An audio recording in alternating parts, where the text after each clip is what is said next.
Everyone, and welcome to this session of LitFestX with Anand Neelakantan. Anand is an engineer who has now started churning out, if I can say, bestsellers one after the other.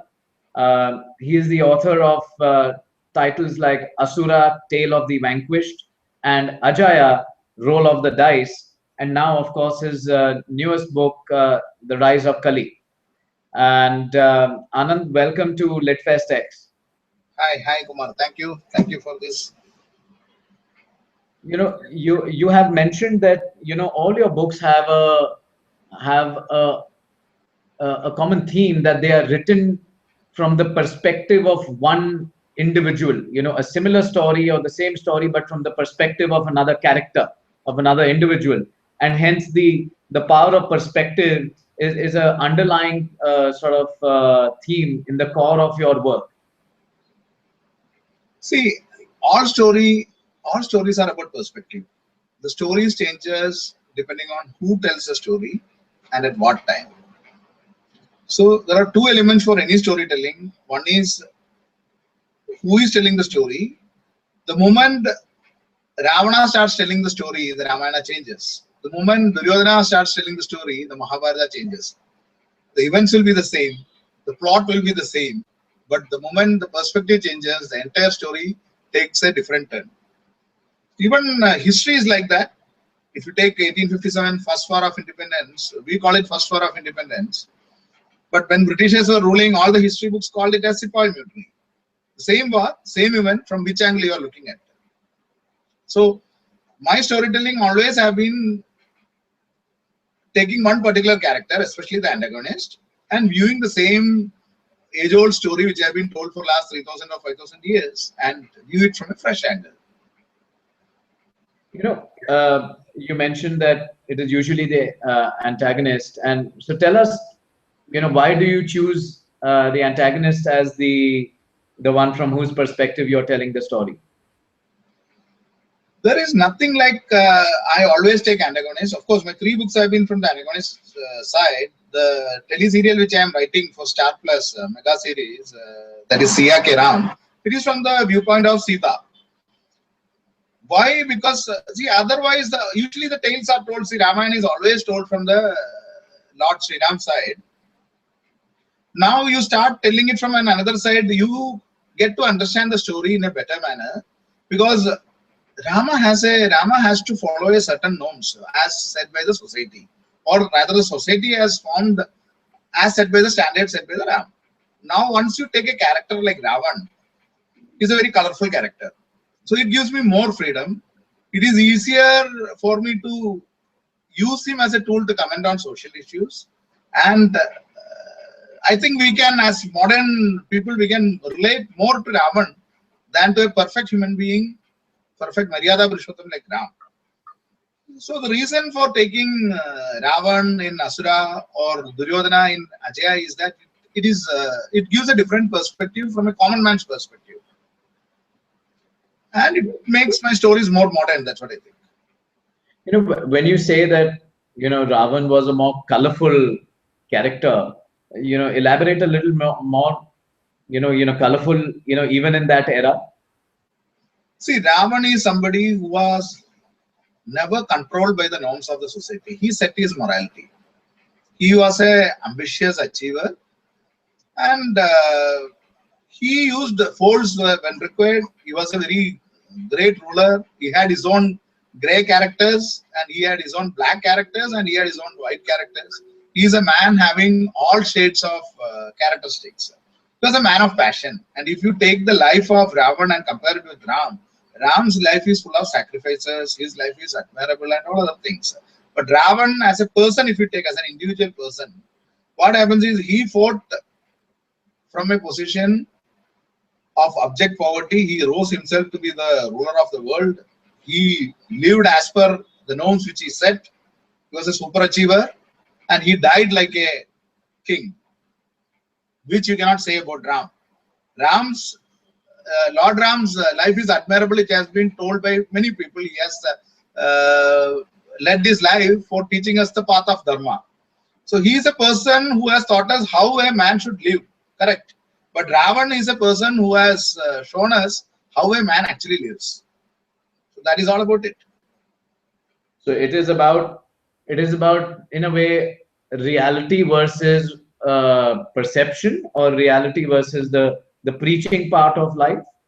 Reality versus idealism, I will say, Right. because we can see outside we all admire Ram, but inside, if we ask ourselves, it is very difficult to become Ram. It's more easier to become Ravan. All of us have inside all those passions. Maybe we cannot express it so well as Ravan, but Ravan is somebody. This 10 heads represents all his emotions. He has anger, he has lust, he has greed, which consists of a common human being.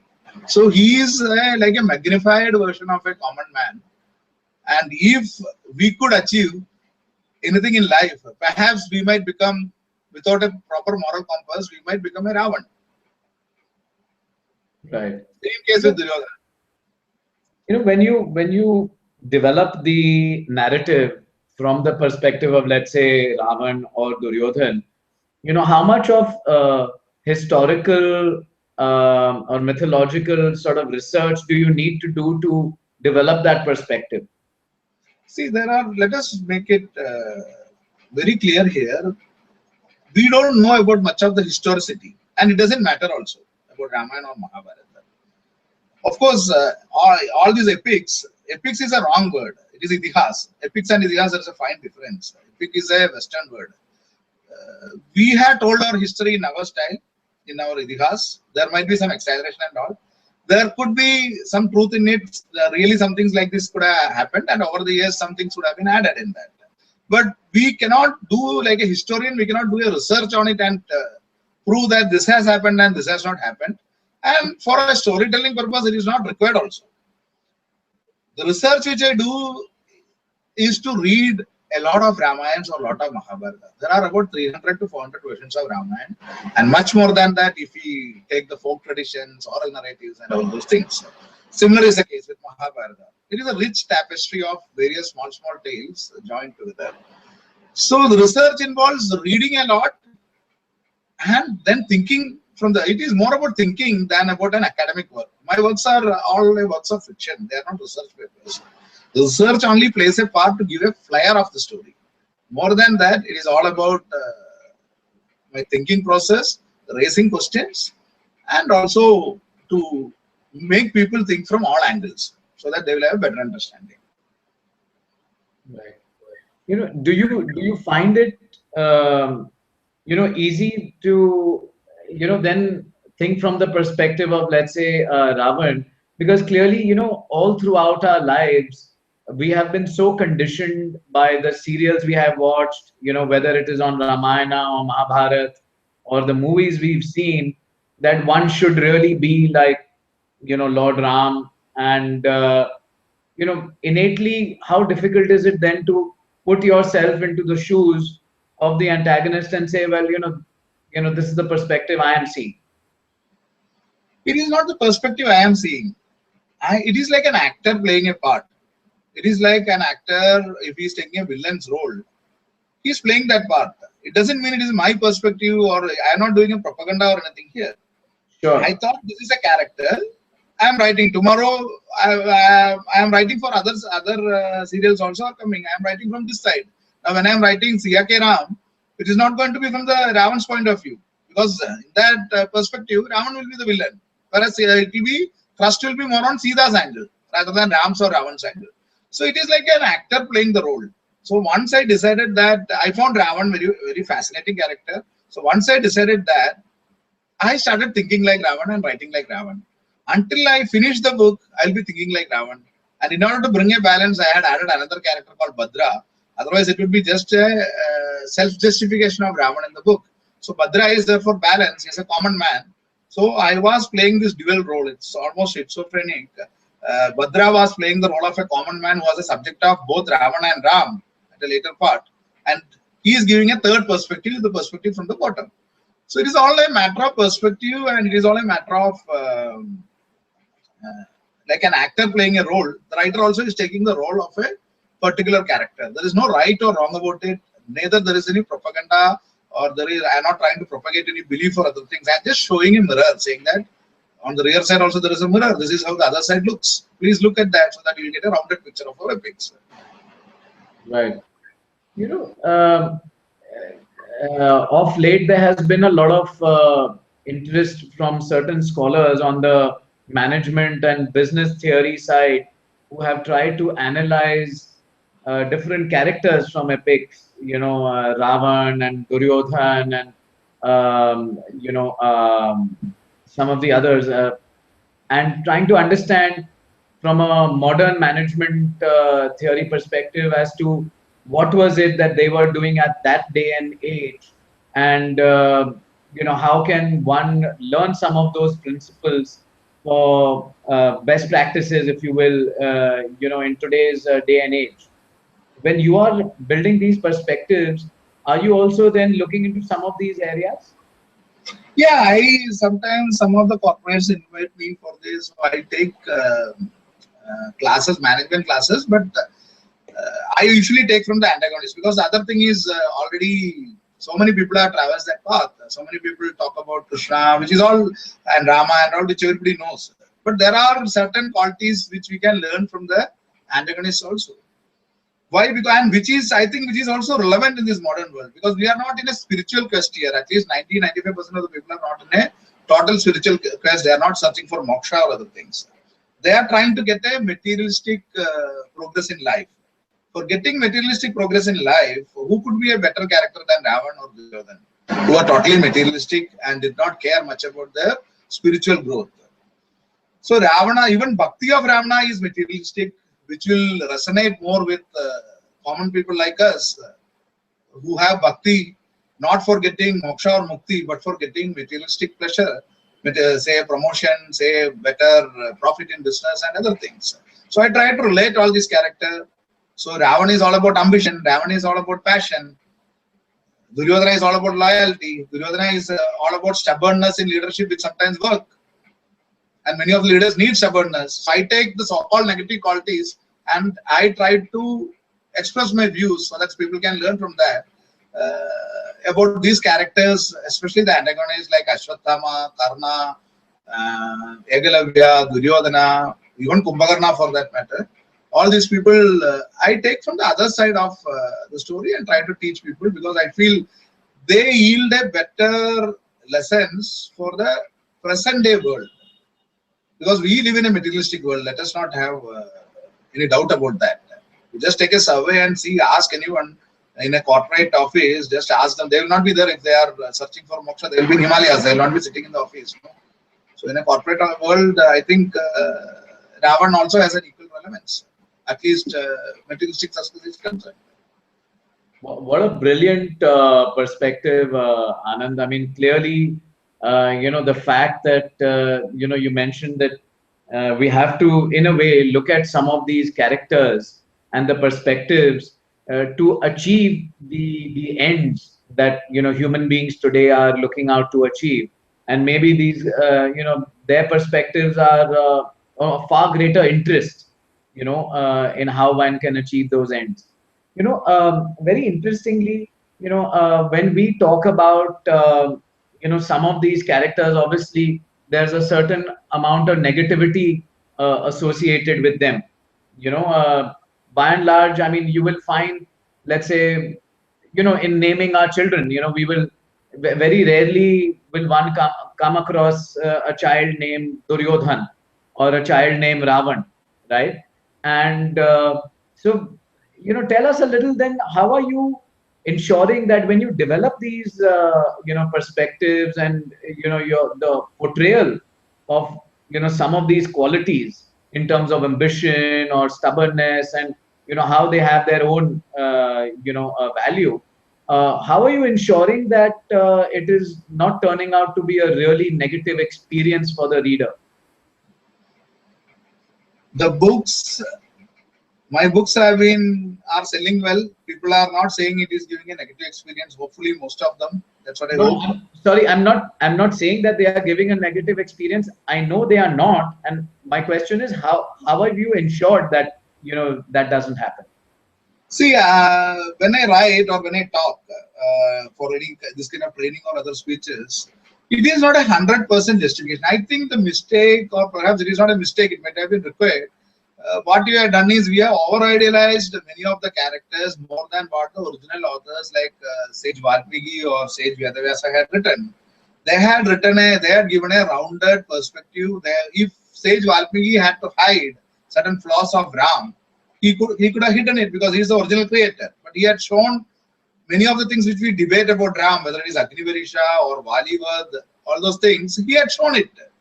So, for as far as Valmiki was concerned, or as far as Vedavyasa was concerned, all characters were equal, and in the balance between good and evil for that particular society in which they lived, Rama's characteristics were more apt, and so he won. That is how they had told the stories. Now, what happened over the years due to religious and bhakti traditions and other things, all these characters, admirable though they are, got over eulogized and over admired, that they lost all their colorfulness and they became a monochrome of white. They became just white characters, which made them gods, but which makes them so difficult to emulate. It is very difficult to emulate a Rama, a perfect Rama. Rama of Valmiki we can emulate. He is a character who goes through all the, what you call, dukkha, sadness, viraha, everything a man goes through his life. He has got ups and downs. And the Rama of Valmiki we can relate. But the Rama of Tulsidas, it's very difficult to relate. He can be only admired and he can be only prayed to.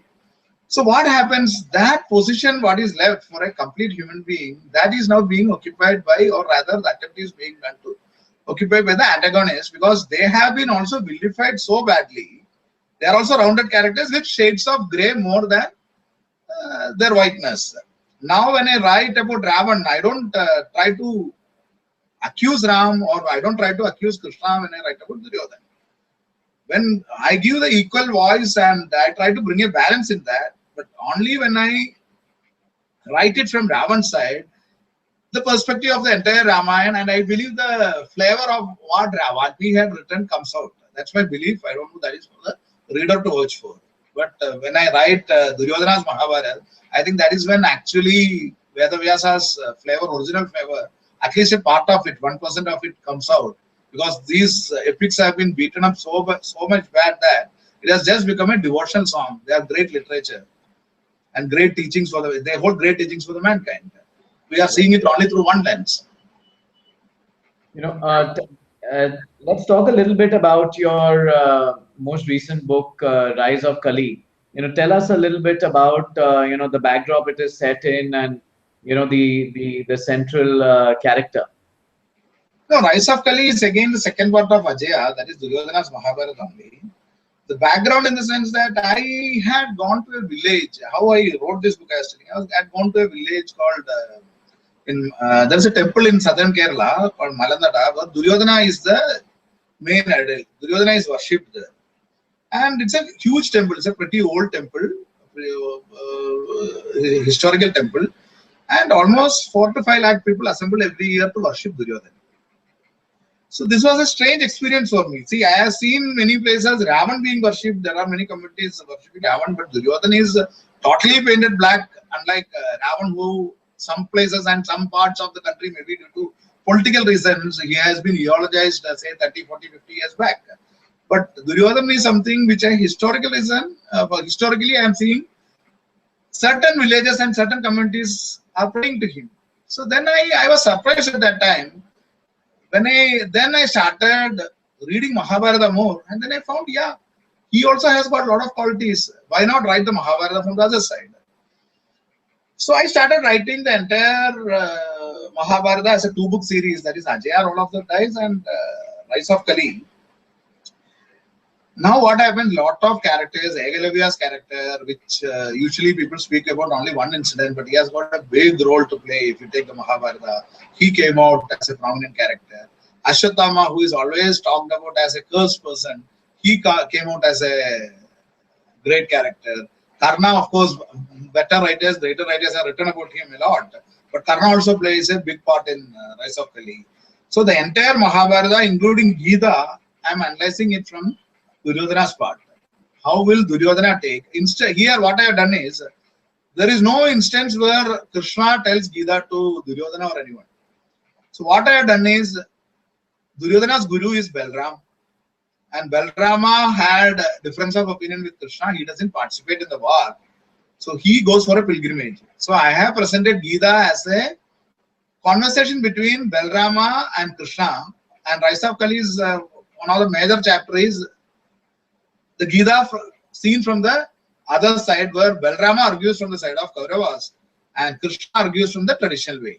I have also put the Gita in the conventional place, Bhagavad Gita in the conventional place, where it is a conversation between Arjuna and his guru and friend, comrade Krishna.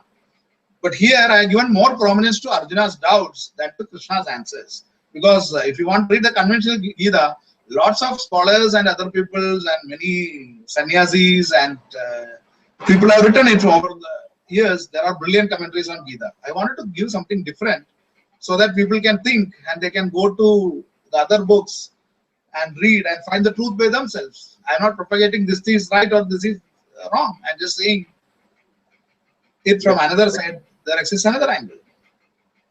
Very interesting, Anand. And clearly, this is a very different way of approaching these characters and these narratives. We've been getting a few questions on our Twitter feed. I think we've got time for probably, one question. It's going to show up on your screen, and then you can respond to it.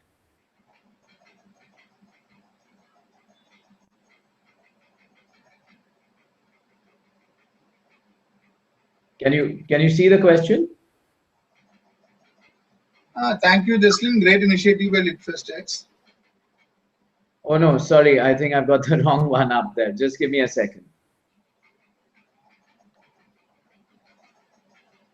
Yeah. So this question is by Samrat, and he says, what do you do to keep the perspective clean and neutral? Yeah, perspective clean and neutral is not to judge people. I neither judge Ram nor judge Ravan. I am just, when I am writing, as I said earlier, I am like an actor. It is like asking Amjad Khan why you played a bad role. It's not that. It is his duty. It is his dharma. Like that, I am doing my dharma. When I am writing Ravan's character, I'll think like Ravan. For Ravan, Ram is no god. For Ravan, Ram is his enemy. So when I write that, I'll have to write in the same way with Duryodhana. For Duryodhana, Krishna is not God. If Duryodhana had accepted Krishna's divinity, then there is no story at all. There would not been any Mahabharata at all. But when I write, and the same thing when I write from Krishna's side, for Krishna, Duryodhana is evil. So I give all the angles, chapter to chapter, I change the narrative and perspective. So all my books are about the perspective and how the story changes when it is viewed from various angles. Thanks, Anand. Thank you for joining us at LitFestX. Clearly, your style and art of storytelling is phenomenal, and we wish you all continued success in all your upcoming books and the most recently released Rise of Kali as well. And if there's any message you'd want to give to our readers, we're just ending the session now. Thank you very much for this great initiative.